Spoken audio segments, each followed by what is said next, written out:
Welcome to the Hispanic Patriot Podcast, a weekly podcast broadcast live from a secret, undisclosed location in the heart of the newest battleground state of Colorado. Here we speak the truth, the whole truth, and nothing but the truth, so help us God. Thank you for joining us. My name is Nicholas Ross, and without further ado, I present to you our fearless patron, Hugo Chavez Rey. Give it up for the Hispanic Patriots. All right, everyone. Welcome to another edition of the Hispanic Patriot. We are rip-roaring and ready to go. 6 days away from the election. This is the home stretch, folks. This is the home stretch. So now it's all about getting out the vote. If you haven't already voted, shame on you. Just kidding. Get out and vote today, tomorrow, whatever. But get out. You'll be forgiven, but depending on how many people you take with you to vote for Trump. You know what I mean? If you take 10 people with you, vote on election day, then we got nothing to complain about with you. If you take 10 people, you have total absolution. There you go. Now, seriously, folks, if you haven't voted, get your votes in. Encourage your friends, your family, your neighbors, anybody you can talk to. Get the vote out. We are running historic numbers in early voting, and I can tell you this: this is a harbinger of things to come. We are confident, but we're not overconfident, and we're not going to be cocky. We're just going to say, let's get the job done. Let's finish this thing. We are in the home stretch, and we need to finish it like Secretariat. There you go. When you're in the locker room, you've already won. But when you're on the field, every second matters, and nothing is taken for granted. You know, get pumped up and get people pumped up, but don't lose sight of the goal. Because like Trump said, if he doesn't win, all of the great fun we've had all this time will be for nothing. Exactly. And I can just tell you, there's a lot of enthusiasm here in Colorado, and oh yeah, I've been watching videos from around the country. And speaking of that, let's talk a little bit about what happened Sunday in New York, Madison Square Gardens. An amazing rally. My goodness, they packed the arena with over 20,000, and I've heard estimates of 200,000 outside, lined up all the way to the river. They had 6th Avenue just massively clogged up with people. And of course, the left took full advantage of the rally and tried in their ignorant manner to compare it to the 1939 Nazi rally that took place at Madison Square Garden. And that's a real stretch, and I actually, I know a few things about that rally, actually, Hugo, being a expert on World War II and all. A lot of those people that were at that rally were not even American citizens. Some were Germans who were here illegally. And I'm sorry to speak so loudly, but I am angry about that comparison between Madison Square Garden Nazi rally, because that was called the German American Bund. They were not really Americans. They were primarily German. So the idea that Trump's pro-American rally is anything like that Nazi rally, it's disgusting and historically ignorant.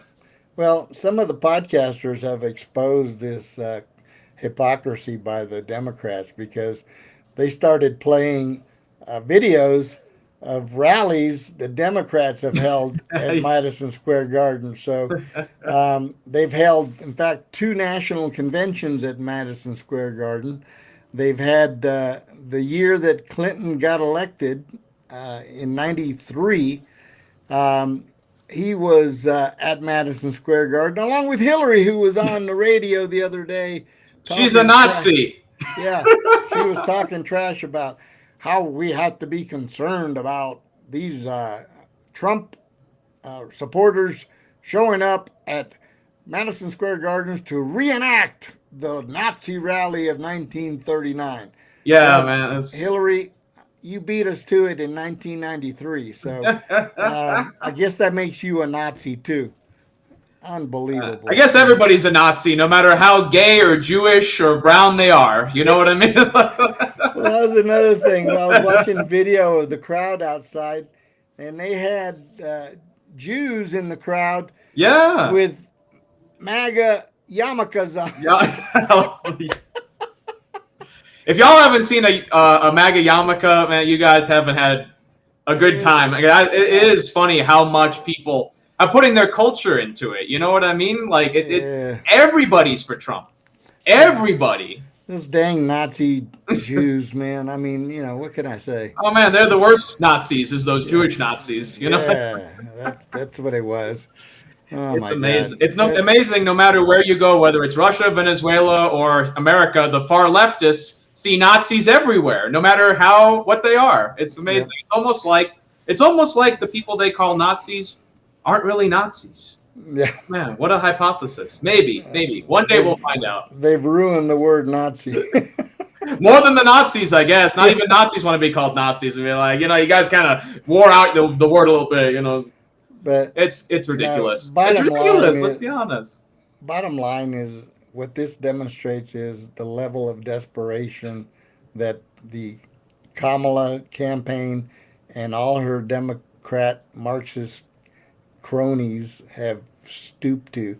And of course, the left-wing media is right in there with them. I mean, CNN, MSNBC, Morning Joe, and of course, The View, how terrible, you know, how terrible of Trump to have a rally at Madison Square Garden. That is just so offensive. Well, you know, let's get to the heart of the matter, Hugo. They're angry that New Yorkers are even rebelling against them. That's really what it is. They're angry that Trump is penetrating the deep blue of these states, whether it's California, New York, or wherever. And as the Joe Rogan podcast, we know Trump recently went on there. That was an amazing 3 hours. He actually also mentioned that that Joe Rogan interview crashed the internet. 130 million views. I mean, my God. That's almost every adult in America. That's a podcast record. I mean, the guy has got some pull. You gotta give him that. And the fact that he had the gumption to bring Trump onto his show shows that he's a right thinker. He knows what's going on. And he's not I wouldn't classify him as the strongest of Trump supporters. No, he's very liberal on many things, actually. But in this race, he recognizes the glaring difference between the two, and he said there is no other choice but Trump, and he's right. Well, it's a person that we know and can trust versus the representation of a bureaucratic establishment that has taken our money, taken our jobs, taken our families, has made some of our friends and family infertile, has turned some of our friends from boys to girls and girls to boys. Just the most. Think of every historical horror you can imagine, from the Ottomans to the communists, everyone. That's what we're experiencing right now, and we have a chance to stop it. Who wouldn't take that? Did you say boys to girls and girls to boys? What? Yeah, well, I mean, that transgender stuff, you know what I mean? That's pretty big especially among parents. I mean, let's be honest. I think you could see it in the school board elections beforehand, especially here in Colorado. That sounds like the old song from the Kinks, Lola. La la la la Lola.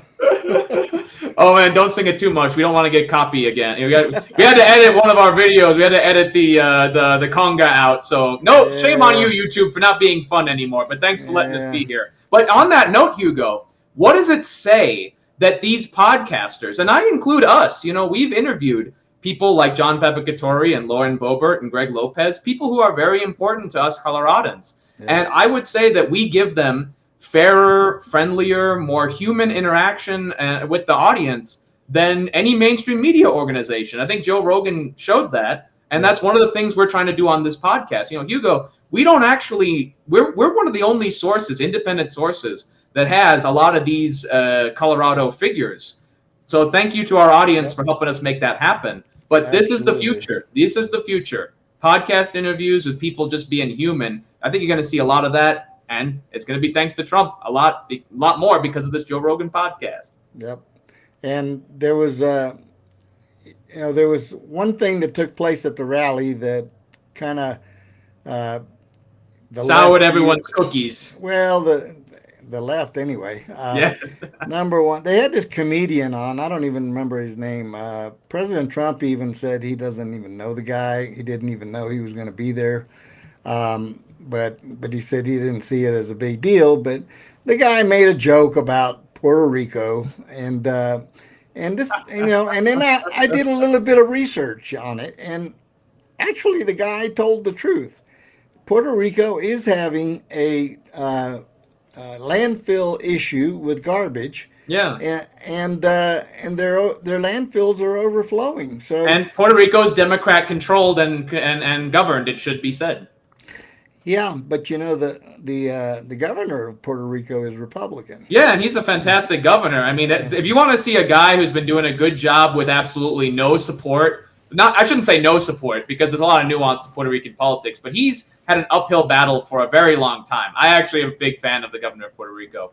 He was thinking about running for president for a short time, and I actually met the previous governor back in was it 2017 or 2018. I went to Hispanic Heritage Month at the White House twice, and on one of those occasions, I and my friend Joe Trujillo, who's rest his soul, he passed away.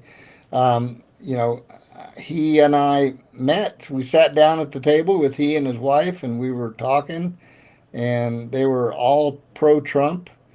And, so the people of Puerto Rico understand, the ones that know that they are having an issue. It was a joke. Some may say it was in bad taste, but, aren't most good jokes in bad taste? It is to the people who are ignorant of what's behind the joke. I mean, did anyone watch West Side Story?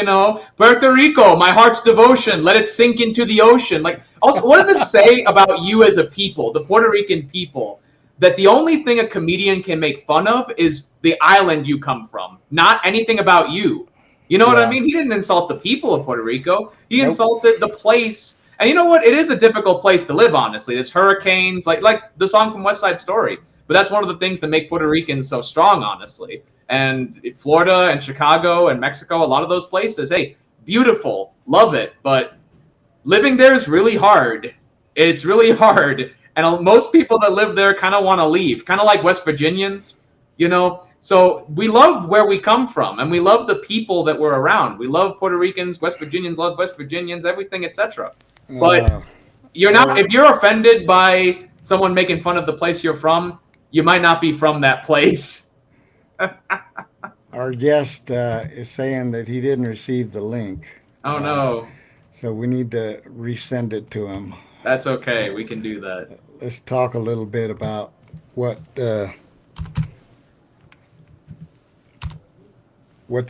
been going on with the campaign. Go ahead and take it for a minute. Well, the last thing I wanted to say about the Madison Square Garden thing is that comedian made fun of everybody: Jews, Palestinians, Puerto Ricans, blacks, everybody got a little bit. So I mean, that's pretty New York, to be honest. So I wasn't offended, and I think most people weren't offended at all either. But beyond that, the campaign, me and Hugo were just talking about this in the pre-show, actually. Can we believe this right now, that all 7 battleground states, Michigan, Nevada, Wisconsin,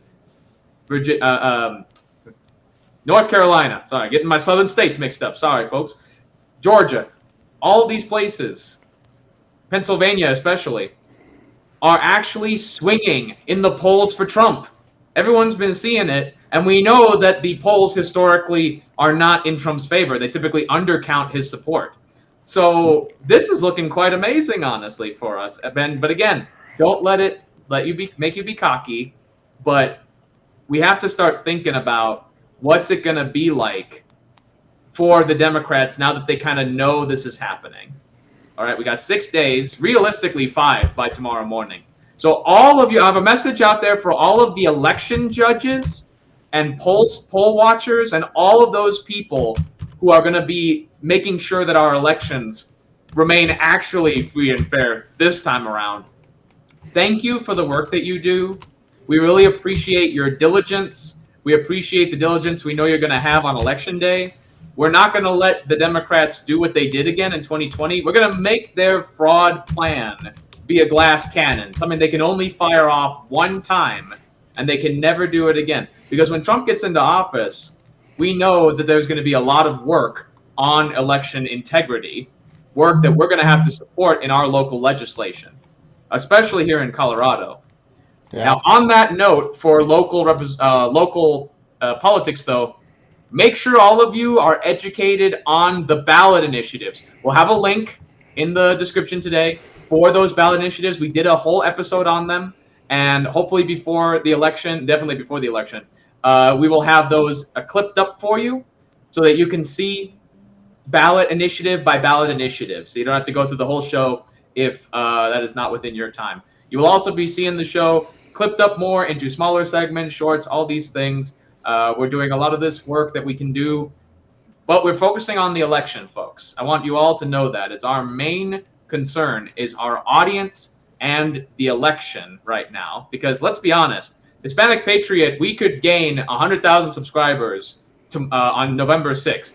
And if Kamala Harris won, that would be pretty meaningless to us, honestly. We'd enjoy all the support and everything, but we wouldn't have a country anymore. And we got to be very serious with that. We wouldn't have a country anymore. So we are focused a lot about our local politics. I am a precinct leader. Hugo, you could rattle off your various titles if you want to, but I tell you, folks, Hugo has been working so hard for the Republican Party and for America, more especially, for so long. He has accumulated quite many hats. His favorite being his red hat that he wears, as you see in the show quite often. Yes, it's definitely time to make America great again. And well, we saw what we did when we made it, when we were making it great again in 2016 to 2019. You know, before they stole, Steven Crowder, I'm going to give credit here, calls 2020 the stolen year for Donald Trump. That we really only had 3 solid years of Donald Trump before they ruined it with COVID, which we now know the Democrats slow-rolled knowledge about.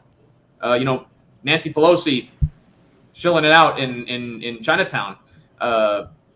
We know the Democrats were hugely responsible for the damages that were done throughout COVID, and that they did those damages on purpose to make Donald Trump look bad.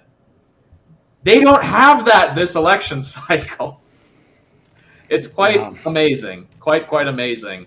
We're seeing something more closer to 2016, right down to, I don't know when we want to mention that, or do we want to mention that when we have our guest on? Joe Biden gave us a new title recently. Of course, Hugo, you've heard about this. Oh, yeah, we're garbage. I'm not Puerto Rican. I'm Mexican. What the heck? To all your Puerto Ricans out there, we love you, and we're tired of your Democrat government that throws trash everywhere. But you know, the interesting part is that the left has been basically called out because this latest, utterance by Joe Biden, basket of deplorables moment has been they're comparing it to the deplorable comment, but they're also saying that they think that Joe Biden actually did it on purpose. I'd love him. God love him. God love him if he did. To sabotage Kamala's campaign, because I believe that deep down he wants her to lose. Because I'd want her to lose if I was Joe Biden. Like, God, you're damn right. I want you to lose, Kamala. Yeah, I mean, various names. He can come out and say, "See, I told you so. I would have done better against Trump." Well, look at the polls. Look at the polls. The Biden was looking favorable against Trump for quite a long time. Kamala got only a little bit of time where she was more favorable than Trump, and she lost it faster than you drop a sack of potatoes. Like it fell faster to the ground. It fell through the hole in the ground. It was ridiculous. I've never seen a fresh candidate, fresh off a pretty good DNC, honestly, drop that hard just by being herself, being too much of herself that's so little and so small that you can't even see it. So I what's the think point our about guest it? has just joined us. So now that Thank God. we've got the technical issues out of the way, without further ado, let's introduce our guest, Mr. Rigo Mendez. Go ahead. Absolutely. Mr. Rigo Mendez, we welcome to the show. Rigo Mendez's life has been defined by his journey as an educator, as a founder of You Speak International and the author of the book Stop the Stutter and Let Your Words Flow. A speaker, former teacher, and a faith leader, Rigo, talking about Puerto Rico too much. Rigo is dedicated to empowering others to realize their potential, living by the motto, touch one life, change one life. Rigo graduated with honors from Ashford University with a degree in psychology.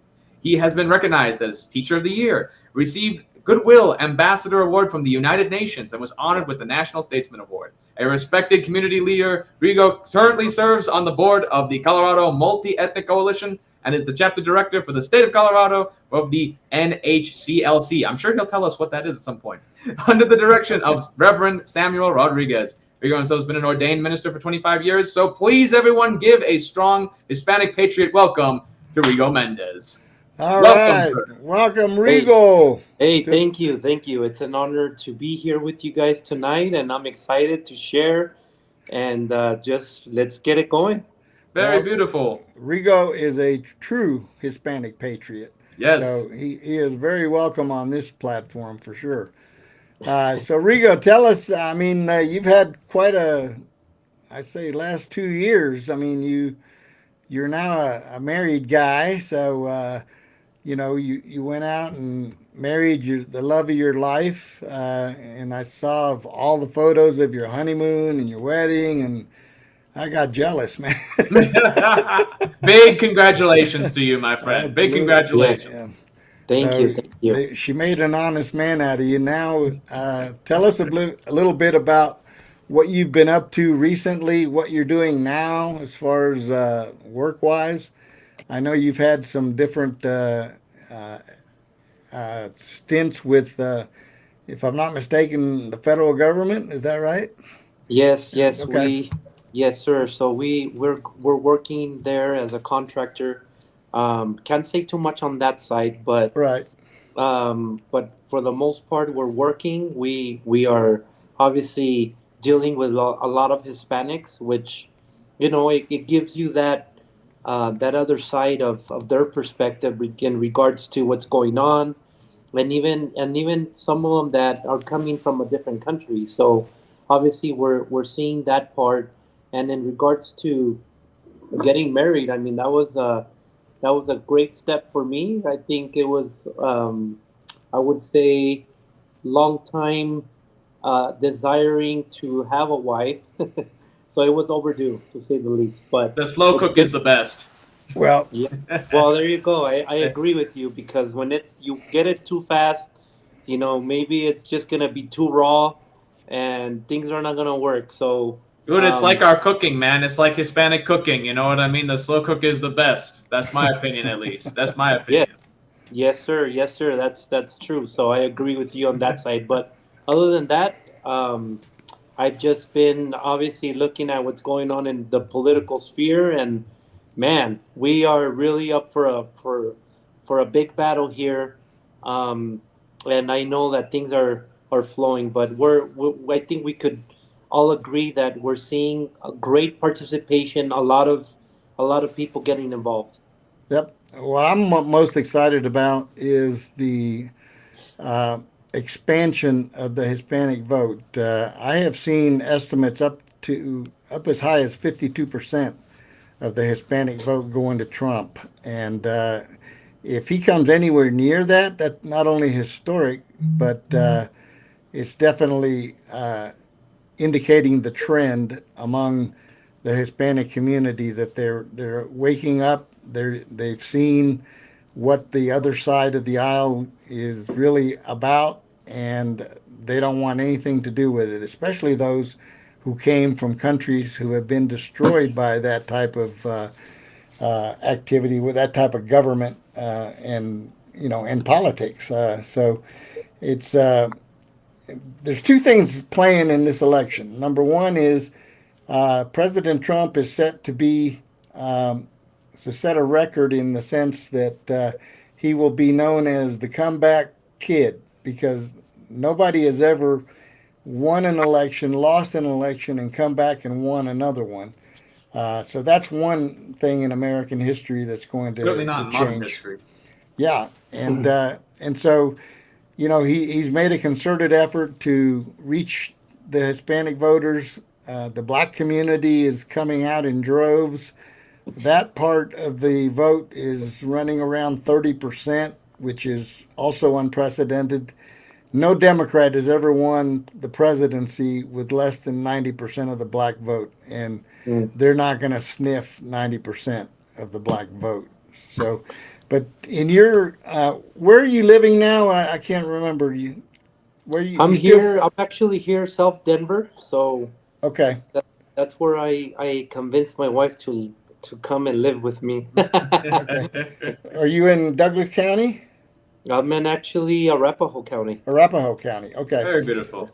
All right. Yep. So you have been. I know you've had. You're a faith leader. You're an ordained minister. Tell us a little about the feelings from the faith community with regards to the election. What are you hearing? Well, I would say about a month ago, I was in Pueblo. I was invited to go give I would say, a presentation in regards to the importance of voting, and I went there, with the objective to speak to pastors and leaders. And it's surprising that when you expose what's going on, a lot of people that were there, they were just flabbergasted in regards to what's really going on. And many of them were excited. Many of them were appreciative in regards to sharing the information. And they said, where do I sign up, and where do I vote, and what do I do? And as a matter of fact, a lot of them volunteered to be able to distribute voter guides as well. So that was the other objective, to get some people, some troops on the ground, and be able to disseminate all this information, whether it's, through social media, whether it's through printed, physical voter guides, which, that has obviously been one of the things that a lot of people need. So in regards to Hispanics, how are people reacting? I think a lot of people, believe it or not, have shifted. Some people, I'll give you a little short story here, because I think it's good to mention it. There was this gentleman who actually went off on me on Facebook about 3 years ago. He lambasted me, you name it, and Called you a coconut? well, I mean, he was basically, how they get. They're unhinged. Yeah. And this is a Christian man. Yeah. So, long story short, I actually blocked him, and I'm not one to block anybody. I let everybody have a, public discourse if it's respectful. But I mean, this gentleman, I met him in person. We had a good time, and I said, this guy, I just can't, So later on, he sent me a message through. What is it called? Through Instagram. Yeah, I had Instagram. forgotten that I was friends with him there. Okay. And he sent me a long message, and he says, "Hey, I just want to tell you, I acknowledge that I was a douchebag, and I just want to let you know that I'm a Trumpster." And I was like, "What?" I said, "Okay, wait, this, and you know what? In all honesty, I mean, you have to be able to acknowledge someone like that, and respect the fact that he had acknowledged that he messed up. So, and I think overall, my thing was, one, I said, I forgive you.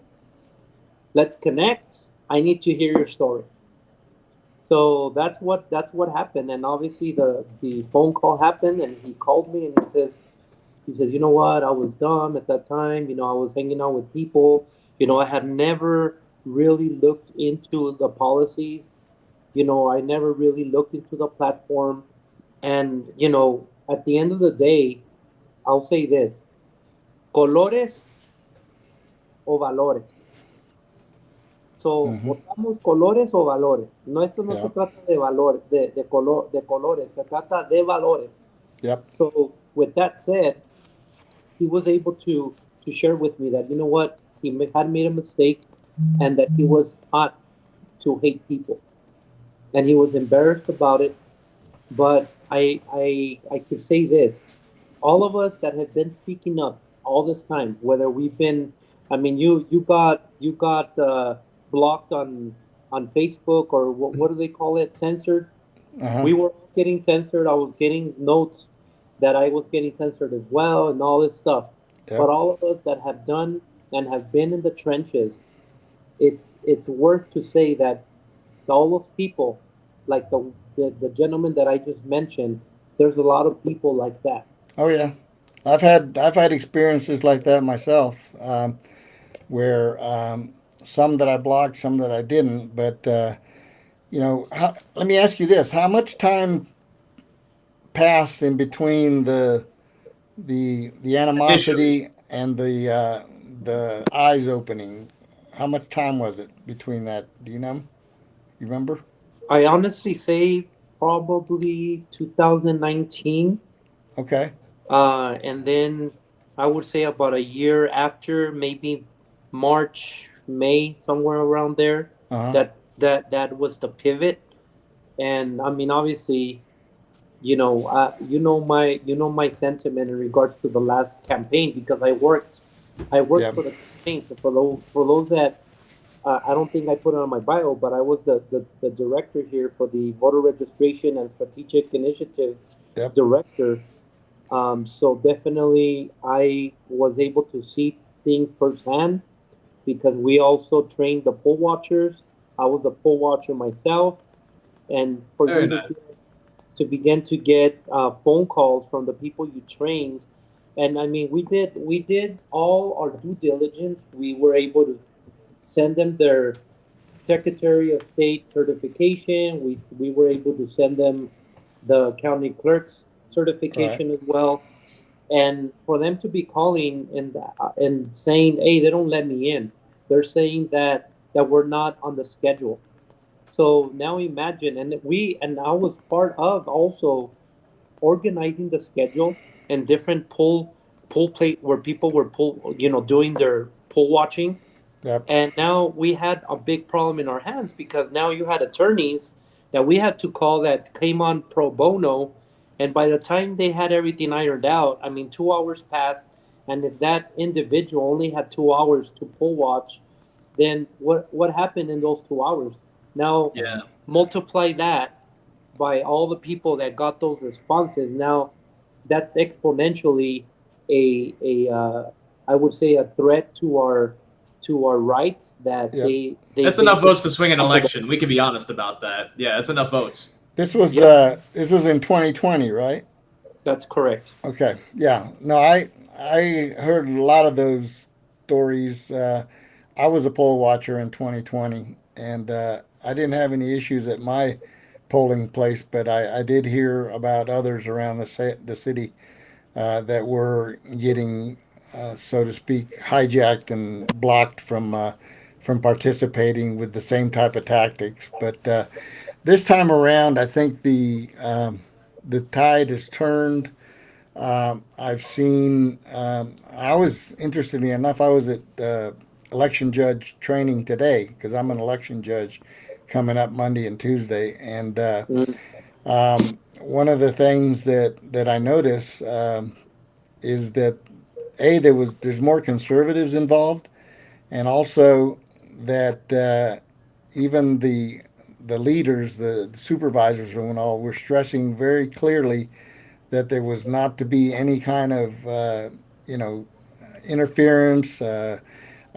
You're not allowed, if you're a worker there, you're not allowed to talk politics. You're not allowed to show your partisanship or anything of that kind. It's just a matter of getting the voters in, giving them a chance to vote, and having the process go smoothly. So the attitude has definitely changed, and I credit all the activity that took place after the 2020 election, and not just here in Colorado, but I'm seeing it around the country in places where they had trouble, Pennsylvania, Arizona, Georgia. There have been a lot of laws changed and rules changed in between. And I don't know if you heard, but in Virginia, the governor, the Republican governor there, had ordered that the polls, that the voter rolls be cleaned up, and they had eliminated what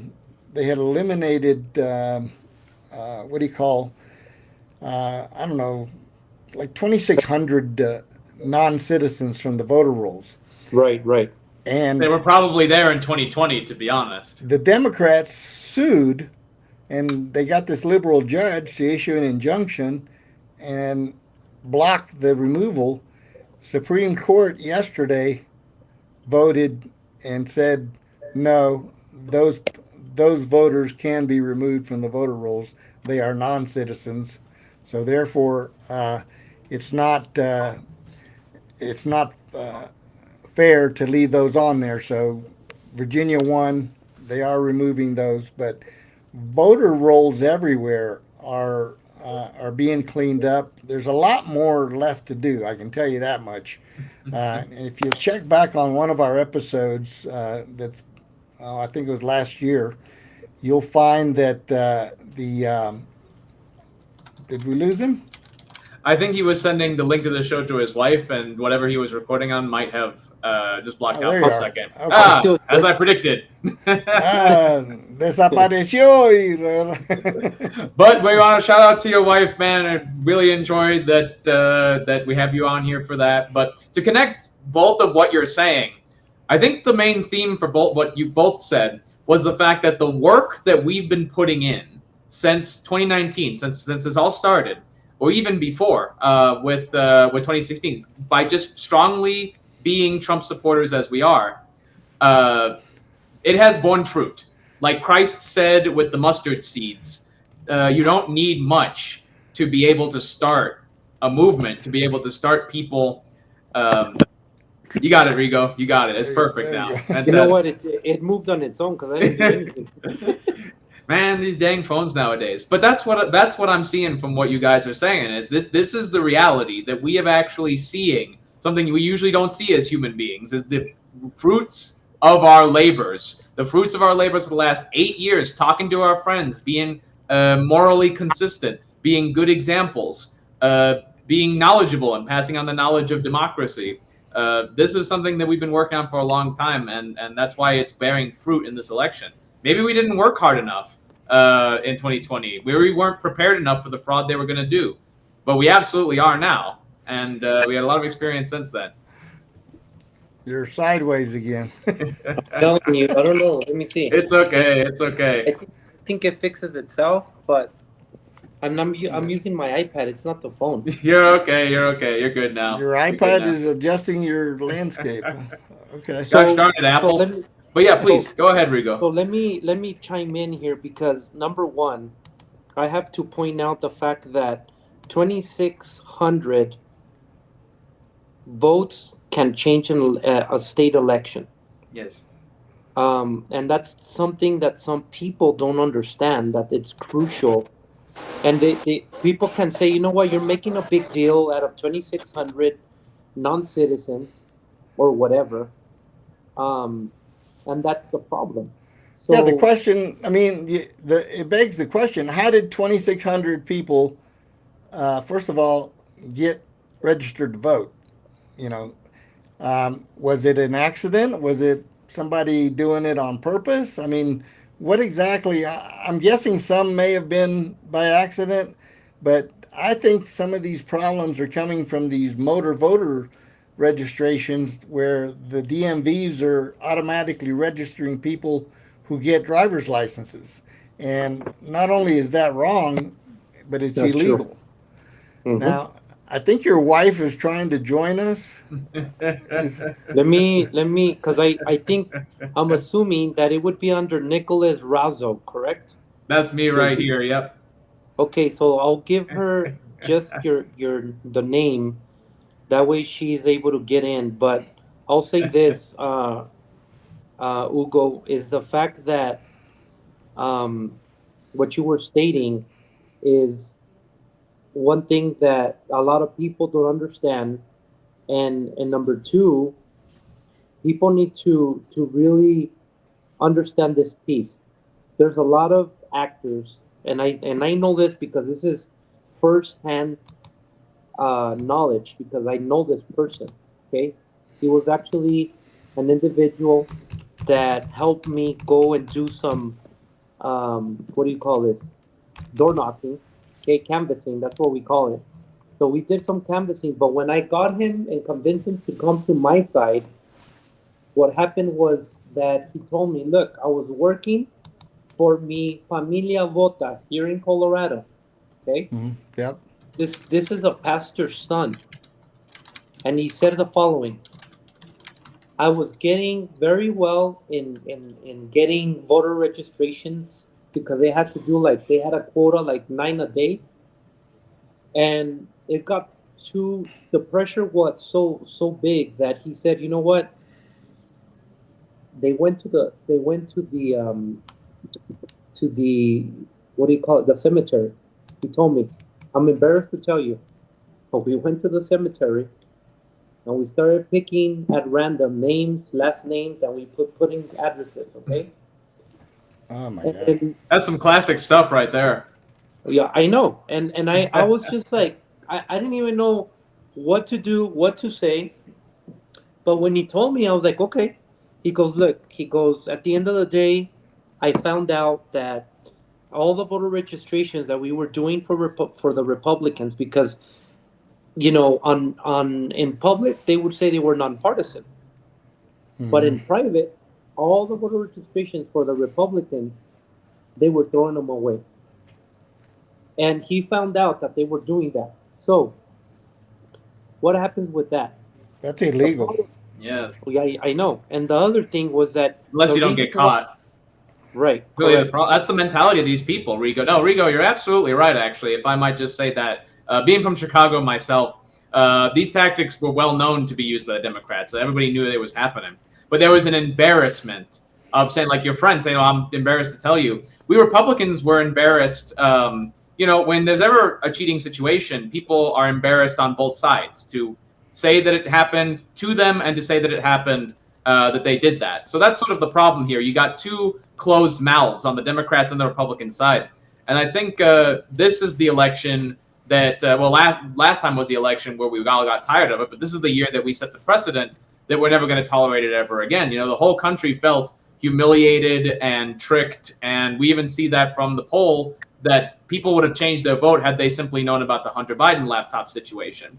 So you have a little bit of experience with the government, if you want to talk about that. Do you believe that the government has a chance to become more fair and integral on election security, or do you think that this fight is going to continue and that the Democrats are going to come back with new attempts to fraud new elections? Well, here's the thing that we need to understand real quick. I want to chime in on this because I've studied this, and what we're fighting now are not Democrats. This is not. That's a good distinction to make. That's a good distinction. This is who the Democrat Party has been taken over by Marxists. Let's just be real, okay? Mm-hmm. And that's not hyperbole. That's fact. I mean, all you have to do is watch what they've been up to, watch what the politicians in Washington try to push through, and watch what happens when they get caught with their hand in the cookie jar. If it's a Republican, they want to prosecute them to the full extent of the law and highlight them, and the news media is right there to expose everybody. But when a Democrat does it, and I'll give you a good example, this guy Menendez in New Jersey. New Jersey. The guy is as crooked as the day is long, but what did they do? Yeah, they finally, convicted him, but of much lesser charges than what he should have been convicted of. And the Democrats defended him all the way through to the end. And then they finally, when they couldn't anymore, they just dumped him. So Hugo seems to think that, no, this fight's going to continue because we're not dealing with just these Democrats anymore. We're dealing with people who are experts at frauding elections. But Rigo, what are your thoughts? Do you agree with Hugo, or do you have a little bit more hope than we cynics do? Look, I mean, I want to be more optimistic in the fact that I want to believe that they put some safeguards since 2020. Or even if we can make new safeguards with Trump in these 4 years. Correct. So that's one. Now, I agree with Hugo that these people were not fighting. Obviously, it's obvious that the left is unhinged, but I know that the Republicans, they're not better in some aspects. So we're fighting the global agenda, which is another thing that people don't understand. That's why this election is historic. Yep. I mean, if anything, it just brings me to mind, are we going to become another Venezuela? Because, people say you exaggerate, but I remember during the 2019, when I was campaigning, I got to go to Cuba, okay, and I was there on in October, and I was able to see firsthand what communism/socialism looks like. Yep. And I was able to see how they ration their food.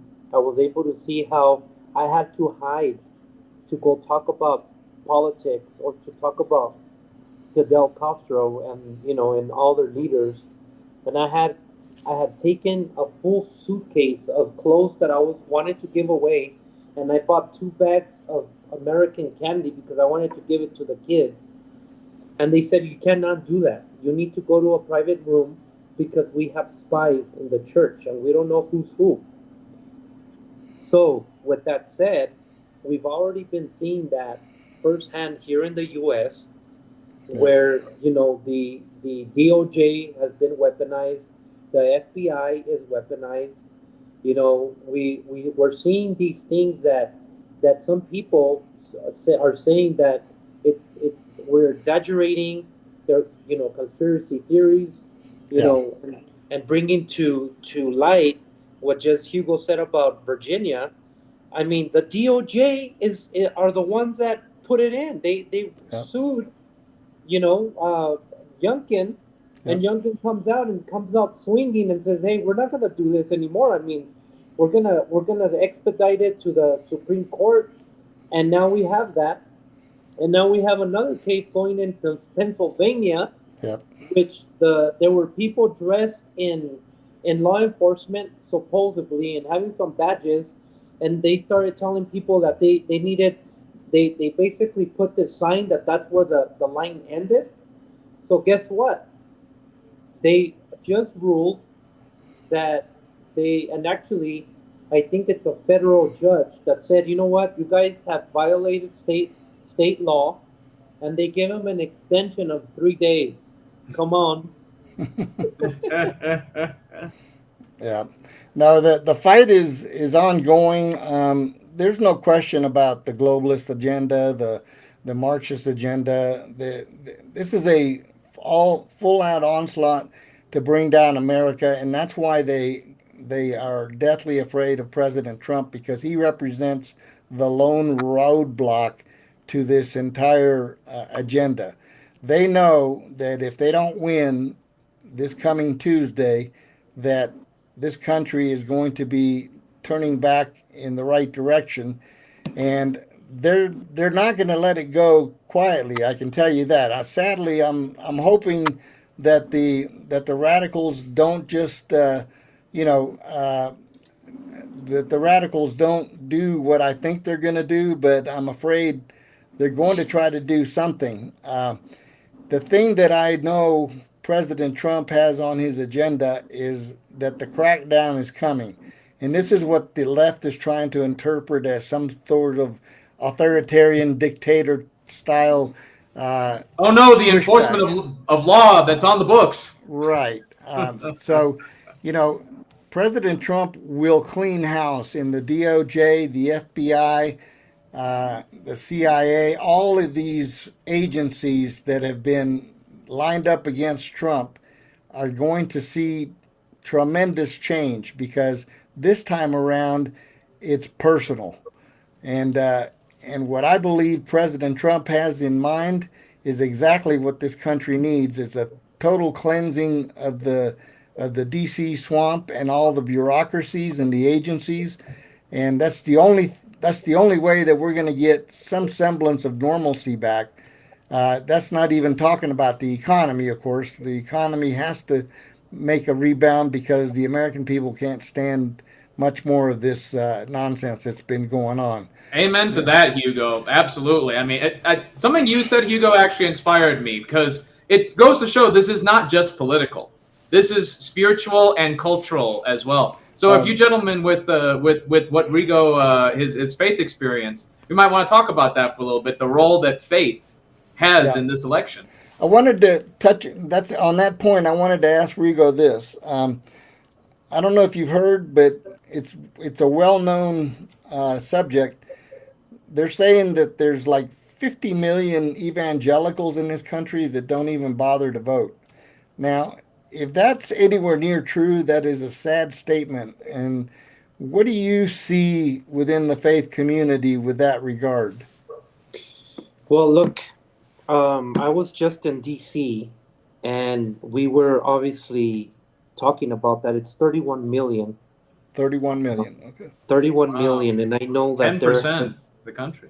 Right. So there's obviously there's a lot of pastors that have been involved and are getting involved. So I am hoping, okay, the hope here is that we can be able to mobilize that the community, the faith community. And obviously this has been something that we've been doing, which is educating the public, educating our community. And obviously many of them, I don't think it's the fact that there's apathy. I think it's the fact that a lot of them don't know the political system. Right. A lot of them don't know that the separation of federal and state, and it's almost like they kind of get everything and they put it in one little in a bowl per se, for the lack of words. But with that said, I think that we can make a difference, and that's why we have been out there. Many of us and a lot of people that I know, we have different coalitions going on. I know here in Colorado we have a nonprofit that did the voter guides. I have a friend that's in Texas who was able to, or has been instrumental rather, into being able to shake up the political sphere and getting the candidates go through. Because, for example, he got, I think it was about, he said about 1,500 churches in Texas to be able to vote in a very important district where there was a Democrat that had been there, I think, for at least 15 years. I mean, had skin in the game, and Hispanic, and then this black African American comes in, conservative, mind you, and the Democrats were just injecting these millions of dollars. I mean, you're talking millions, and they thought they had it in the pocket. Well, guess what? That candidate, they were able to push through because of the Hispanic community. So I know again that's something that maybe we should not take it lightly, but there is hope in the horizon. Yeah, well, I've been saying this for years now, but I firmly believe that the Hispanic vote is going to be the salvation of this country because, number one, we're the fastest growing demographic. Number two, a lot of people are waking up to the radical left, and a lot of these people came from countries like Cuba, Venezuela, and other countries that have been decimated by socialism and communism. and they don't want to see it follow them here. So even though there are some very, what I would say, I'm going to be kind, uninformed people out there that come from Venezuela and Mm-hmm. want to vote with Democrats. And I had this conversation a while back in the, actually it goes all the way back to 2016 when Trump won.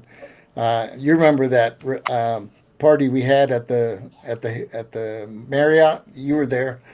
And this young guy from Venezuela worked for Telemundo. Um, Mm. and he had been interviewing me throughout the whole year about this. And he admitted to me that he was from Venezuela, but he wasn't able to vote yet because he wasn't a citizen yet.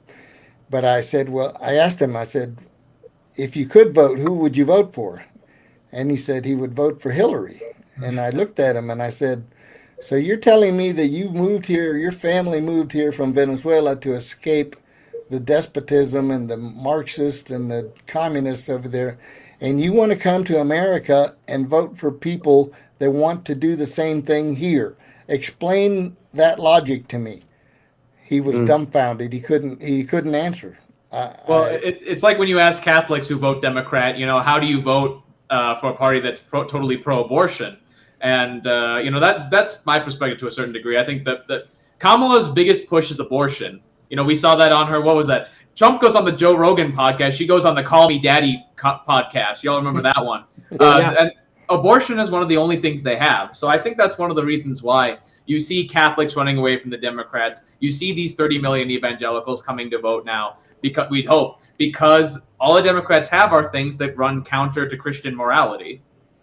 Yeah, well, they've gone Correct. off the deep end on abortion. Is not one of the things they have. It's the only thing they have.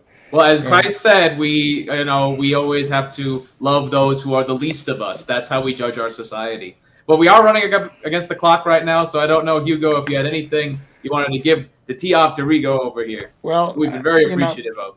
basically, what I want to do is, the election is coming to a conclusion. We're praying for a good result, but what I want to do is I want to continue this fight beyond the election, Oh yeah, because what we need to do is the campaign that starts right after this presidential election is the gubernatorial election for Colorado.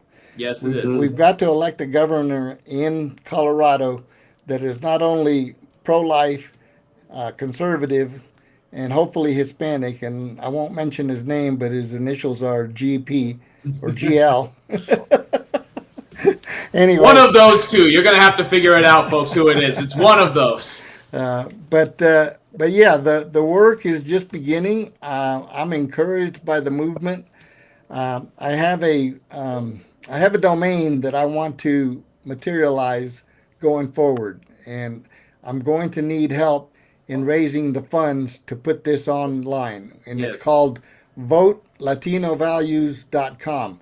I own that domain, and all we have to do is put it on a website and start using it as a nonpartisan messaging tool for Hispanic voters. And I think we can make great inroads with that, because the movement has already started. So if President Trump gets anywhere near 50%, I believe the next gubernatorial election in Colorado, there should be no reason why we can't elect a Republican governor with the help of the Latino community. So One punch, then the second punch, folks. We do this on the national level, then we do this on the state level. That's Yeah. another thing, Rigo. We definitely will be very happy to have you back as we catalog and chronicle the Hispanic effort to help the Republican Party take back Colorado, which I'm sure we're all very much looking forward to. Yeah, I Turn wanna- red, just I like want to our make sure that we meet and talk on a regular basis, because I think you're one of my favorite people when it comes to being an activist, and I believe you've got a strong heart and a strong mind. So we need And you've you shown that here, in- Rigo. You've in shown the that fight. here. Yeah. Well, So- I mean, you said something very key here, and I think for the ones that are listening, the federal elections are important. But I when I was because I was a Hispanic director for the Family Policy Council here as well before I became, involved with the Trump campaign. But I was able to have I would call it an epiphany of like, hello, the most important elections are in your local level. Yep. Yes, they are. It's your local level that you're not getting involved because you're saying you're too busy. Estoy trabajando, no puedo hacer nada. Yeah. Tengo que traer I gotta bring Órale, the pues. Yeah, exactly. So I'm And- telling you, the people that are watching, I need to be very direct with you. You need to get involved in your local elections because everything that has to do with economy, everything. I mean, federal economy. Obviously, there's certain things that are coming down the pike, right? But on your local level, whatever's being affected, it's because you took the time to vote. And the Yep. same thing with the boards, the same thing with the commissions. You need to get involved and be proactive because all these people, that's what they've been doing all this time. And while we were sleeping, they were able to gain some territory, and it's time to claim back what the enemy has stolen from us. And let me Here we go. Here we dovetail. go. Let me dovetail on that real quick. Those local elections, school boards, city councils, commissioner races, etc., they are the least of all of them in participation rate. So Yes. it doesn't take a lot to create a groundswell to overtake and win those elections. You All have the have biggest to- impact on those elections. Exactly. Correct. So I think the last election there was like a 15% turnout. That's just Nothing. ridiculous. It's Nothing. horrible. So that means that 15% of the electorate actually elected our mayors and our city council people, and If all you of couldn't these- already tell by their quality. exactly. Exactly. Yes, So, exactly. I totally agree that that's really where the focus needs to be, and then the rest will mushroom into the statewide and the national elections. I Yes. firmly believe that. But we can build a strong coalition if we just get out there and talk to the people and make sure that they're informed. And that not everybody's an activist. I tell people that you don't have to be an activist. Just be an informed voter, and you will have half the battle won. There it is. So- That's the power right there. Yeah. And you will all be seeing us, our lovely audience, who we appreciate so much, Hispanic Patriot, bringing that information to our beautiful community every day until this election and every day afterwards. Yep. So Rigo, thank you very much for showing up tonight and Yes, joining us. thank you and welcome. And do you have any final words for our audience? Well, thank you for having me, and I just want to tell the audience, you guys, this is not a battle of the left or the right. This is a battle of our republic, Absolutely. something that our forefathers fought for. And if the Muslims in Michigan were able to endorse Trump, and the what do you call it, the Mennonites, or what's the other word? The Amish, yeah. Oh, the I was Amish. going to mention the Amish. We gotta mention the Amish before we end the Okay, show. and I have to be, put that out there. If the Amish, who they're, very organic, they're still traveling on carriages, Yep. they all are Trump supporters because they're taking their lands. Yep. There has to be something suspicious, and you have to speculate that the left, they are not, and the globalists rather, they're up to something. Oh, And if you do not wake up, you're gonna wake up to a nightmare. So Yeah. you better get on the bandwagon and vote your conscience, obviously, but overall, fight. Right. And Beautiful. vote your values. There you All go. right, Rigo, thank you very much. All right, we gentlemen. look forward to Thank having you you so again. much. We'll see a you good day. again, fellow Yes, sir. Hispanic Take care. Patriot. All Take right. care. Bye-bye. Take care. Take care, Rigo. We loved having Rigo. We appreciated him very much, and what a fine gentleman. Yeah, we're way over time today, but that was Well, worth it. It was, Well but done. unfortunately, Hugo, I'm going to have to put us just one more minute because I just have two quick announcements. Two quick. right. The first one, it's from my mom, so I have to fit it in. She had a great idea, and you all can vote in the comments for a Halloween costume. She suggested that I go as Donald Trump and that Hugo go as Kamala Harris. So if y'all like that, pin it in the comment. You got to flood the comments. If you don't flood the comments, there's no chance of Hugo dressing up as Kamala. No. So shout out to my beautiful mother for that beautiful idea. But for any of you who want a Halloween experience, we are doing a fun little video game zombie playthrough for Halloween tomorrow. You'll see that up tomorrow. The first part of it's already up yesterday. We hope you enjoy it. And happy Halloween to everyone who celebrates tomorrow. And if you want to play a joke, you can do the Democrat Halloween, where when the kids come to your door, instead of giving them candy, take their candy. And then when they say, "Why are you doing that?" He says, "Go ask your parents who they're voting for." That's a fantastic one. And shout out to Ray Garcia, who we love. The reason is because it'd be much funnier if Hugo was Kamala and I was Donald Trump. If I was Kamala, that wouldn't be as funny. You know what I mean? It just wouldn't be. Maybe if Joe Biden was still running, it'd be different. But yeah, no. But happy Halloween to everybody. Don't worry, we'll spare you guys from that. Unless you flood the comments. Unless you flood the comments and we get to 300 subscribers, then we'll do it. And we're gonna leave you with this: fight, and vote. You'll see us all before the election. We'll have some stuff up, but go and vote. And no, we're not saying vote multiple times. Please don't do that. We're just saying vote to emphasize it. So, hey, with how much Trump support has right now, we won't need to. Our next show, we will, by God's grace, be introducing the President-elect, President Donald J. Trump. No matter how much counting they pretend they have to do left. Absolutely. All right. Have a good night, folks. And God bless you. God bless the United States of America.